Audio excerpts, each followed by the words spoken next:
What's up, YouTube? This is Too Raw for TV. First of all, I want to say happy Thanksgiving. If I didn't say that in my other video, I might not have said that. Happy Thanksgiving to all you guys out there, and I hope you enjoy time with your family. Um, I'm going to skip my usual plug. I just want to mention that come December the 10th, that's when YouTube is going to implement a new policy where they can pretty much just delete channels at whim, at their own device and at a whim, and that's why me and Tick and other guys have been pushing our supporters if they can, if they're able to. I know a lot of you guys have expenses. That's why I try to keep it as low as possible for $2 per month from the 1st to the 30th or 31st. For $2 per month to come over to the Patreon if you support Too Raw for TV. Uh, because you get a better product over there, in my opinion, than even over here on YouTube. On there, I'm able to talk about subjects that I can't talk about on YouTube. YouTube, of course, we're limited in how we can say things and what we can talk about. Over in the Patreon, there's none of that. And I talk about social issues, politics, controversial topics, subjects that are important to us. So if you really support Two Off TV, and I think everybody has come over there so far, but I can thank everybody, like I said, that come over there so far. But if you support this channel, go to the Patreon, and you can support this channel in other means that you wish to as well, and do other things that you can to help out not just my channel, but the Lions Den basketball community and the LDBC as a whole. Now, let me go to this video. This is a response to Sayles. Sayles did an excellent video talking about Kyrie Irving, and of course, Kyrie Irving was booed mercilessly uh, last night. Sometimes I'm getting a little lazy with my enunciation. Um, by the Boston Celtics, and the Nets lost the game, and it affected Kyrie the way they reacted, called the fans ignorant and obtrusive, I believe, and he went on social media and went on a rant about it, and saying that today's fans, today's culture in a whole, put sports too high as it pretty much rate sports too high on their importance as importance, and that there are other things going on that are much more important that people don't talk about, and that pretty much was what he was talking about. And he also alluded to personal things. He talked about becoming the leader of a family after the death of a patriarch, and I'm pretty sure he's talking about his grandfather. And he also referenced mental illness. There's a lot of speculation that Kyrie suffered from some type of mental disorder. If I had to take a guess, and I'm not a psychiatrist or psychologist, but I would guess that he might suffer from bipolar. This disorder used to be called manic depressive. He shows a lot of signs of that. And my thing with Kyrie is that, I mean, on the surface, I mean, pretty much I agree with him on some things. Like, I think people do put sports too high as far as like their primary priority is concerned. But you know, this is the thing. Sports has always been a pastime for people. Sports has always been like a way for people to get out of the stressors of the world. You know what I'm saying? And we live in an era that's totally different from even the era that Kyrie grew up when he was a kid. And definitely when I was a kid or even before that. Like, if you think about it, 50 years ago, what were people doing? You know what I'm saying? What did they do for entertainment? Um, Look at the televisions when there was only really three, maybe four options: NBC, ABC, CBS, Smothers Brothers, Get Smart, you know, Beverly Hillbillies, soap operas, or there was no video games back then, so you had to go outside and play, read. I mean, actually read, um, and go outside and play sports. But when you played sports back then, you didn't have to worry about being interviewed by some. If you're going playing sports in the playground, you didn't have to worry about being interviewed by anybody, or someone on television or radio criticizing your jump shot or your heart or whatever.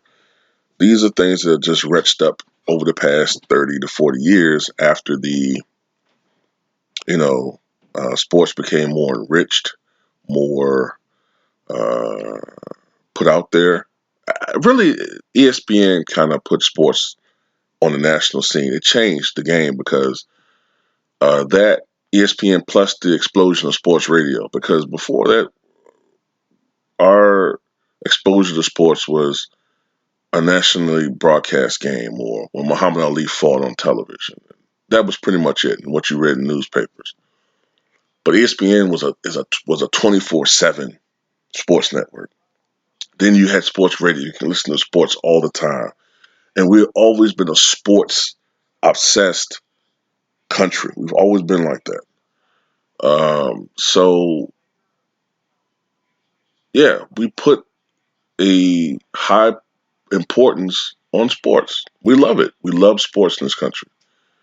Are there things going on that are far more important? Yes, and we do. And this is why I agree with Kyrie. We do live in a dumbed down culture where the things that people should be caring about, global warming, uh, I guess similar our environment, uh, the debt, uh, a lot of different things that police brutality. I mean, there are a lot of things, crime. There's a lot of things in our society that we should be talking about more so than sports. But but that's just the way it is. So that's that part of the video. But this is where I got to be more critical of Kyrie. Look, man, and I think Celeste mentioned this too, and other people. You make $35 million a year, give or take. That's how much you make a year. I thought I remember even saying he made close to 40 million a year. He makes a lot of fucking money. I think it's closer to 40 million. Maybe the first year is 35 million, but I think toward the end part of his salary of his contract, it's like 40 million. That's the reason why I reference his salary. In our capitalist society, you get paid based on what is perceived as your worth. And the NBA, which has been around for 70 years, since 1946, when it was known by another name, the BA, I think it was called the BAA or whatever, or the NBPL or something like that. Um, it started becoming more profitable in the 1960s, but it really exploded in the 1980s. Michael Jordan put it to new heights, and of course, the NBA just really just exploded from the 90s onward. So the NBA is one of the biggest sports organizations in the world, with literally hundreds of millions of fans, if not even a billion fans. Right, probably over a billion because China is huge in China, and China has a billion people. So literally, it's at least 2 billion NBA fans in the world. So the NBA is huge. So Kyrie, you're one of the stars of a global sport. Okay, so it's going to be natural. Whether you like it or not, you're a celebrity. Whether you like it or not, you're a celebrity, and celebrities do not get afforded the same rights and privileges that regular people get. It's funny because regular people a lot of times aspire to be celebrities. They look at the good side of it. They look at the fame if you're a narcissist. They look at the adulation that they get. Like I said, if you're a narcissist, that's a narcissist dream come true. They look at the wealth. That's a poor man and a narcissist dream come true. But they don't look at the downside. The downside is, and we see that with our president, You will get criticized. You will get criticized and you will get analyzed and you will be harshly, harshly put to unfair standards if you're a celebrity. You know what I'm saying? That's just how it is. I remember when the Bad Boys 3 trailer came out, right? And I got infuriated at all of the anti Martin comments because the man dared to gain weight and look like a 50-year-old man.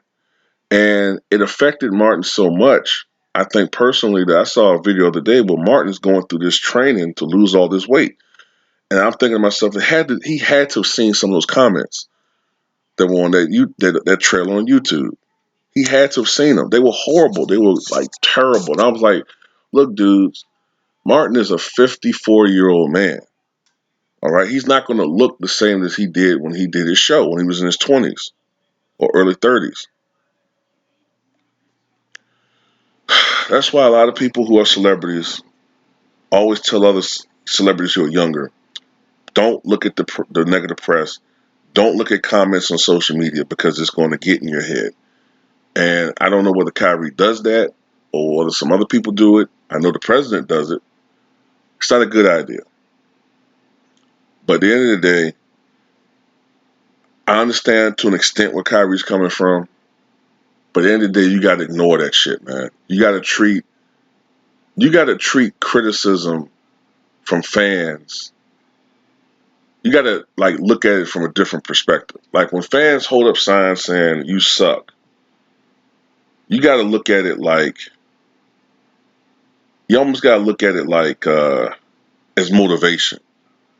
You got to sort of look at the fans as motivation to be the best Kyrie Irving you can be and block some of that stuff out, man. You got to block it out. And you can't always hyper react to everything that's critical. You can't do that. And this is one of the knocks on Kyrie that some people have.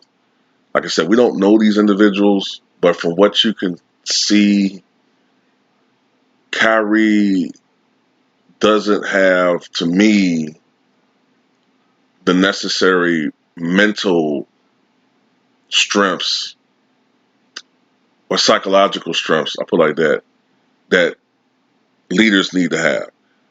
I think he's a phenomenal player. When he got it going, man, with the handles, the quickness, the scoring ability, he's unbelievable. In 2016 NBA Finals, man, he was unreal. And I think he made a major case to be co-MVP in the 2016 Finals with LeBron James. But I don't think that he's equipped psychologically to be a leader.